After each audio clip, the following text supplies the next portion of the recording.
നമ്മൾ കടയിൽ നിന്ന് ഇതിൻ്റെയൊക്കെ പൊതണേൻ്റെ വലുതിട്ടുള്ളൂ. ഇത് നമുക്ക് ലൈസൻസ് ഫ്രീ കിട്ടിയാൽ ഇനി അത് വലുത് വാങ്ങണതിലാറും 10 റുപ്യക്ക് വേണ്ടി വരും.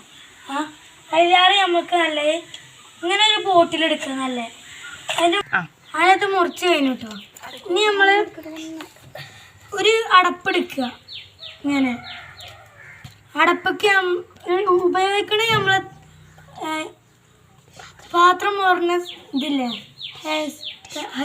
ഡിഷ് വാഷ് അതെടുത്ത് കുറച്ച് ഇതിലേക്ക് ഒഴിച്ച എന്നിട്ട് തുള്ളി വെള്ളം ഒഴിച്ച്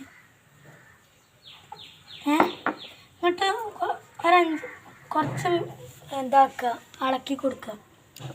പിന്നെ നമ്മൾ നേരത്തെ മുറിച്ച് വെച്ച കുപ്പിയില്ലേ അതിൻ്റെ മൂടുഭാഗം ഇങ്ങനെ ഇതാക്കി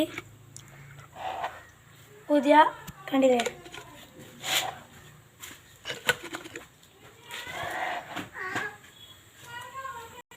പിന്നെ വേറൊരു കാര്യമുണ്ട് കേട്ടോ. നമ്മൾ പെരക്കാർ കാണാതെ ചെയ്യണം, അല്ലെങ്കിൽ ഒരു പൊട്ടൽ കിട്ടും. ഒരു പൊട്ടൽ കിട്ടി ഉണ്ടാക്കിയിട്ട്. അപ്പോൾ നമ്മളെ വീഡിയോ ഇത്രേ ഉള്ളൂ. എല്ലാവരും ലൈക്കും ഷെയറും സബ്സ്ക്രൈബും ചെയ്യണേ.